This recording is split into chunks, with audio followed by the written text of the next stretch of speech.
Well, it's that time of year again. It's time to start cleaning stuff up, putting things away, and getting ready for the next growing season. So this past week, I installed 2 new trellises. These were a couple of things I salvaged from work that they were getting ready to throw away.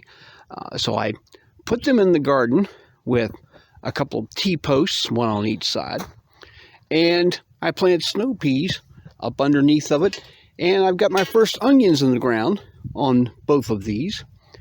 So here in a couple of months, we should be really good with snow peas and onions, and that'll go real good with a rice dish and a rice cooker. Okay, so how did we do this? Measured out center, which in this case I believe was 46 inches, and I measured out 6 inches aside. I put in T-posts, and I got them down to about 50 inches. Since these are 6-foot T-posts, I had some of the wiring that you welded wire fence to them, and wired up these cages up along there in order to take something, repurpose it, and make a trellis out of. Just something really simple.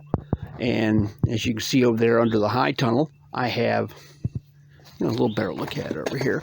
I have my first run of potatoes in, and that should be about 100 days, and we should be good with russets.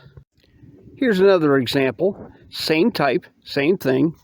T-posts cut down and just wrapped around with wire, and we're going to plant some more things here as well. Now here we are a couple of weeks later. You see some of the shoots coming up underneath of this particular trellis. I had to cover this bed to keep either the cats or raccoon or whatever that keeps trying to dig into it, and there's a few more right here.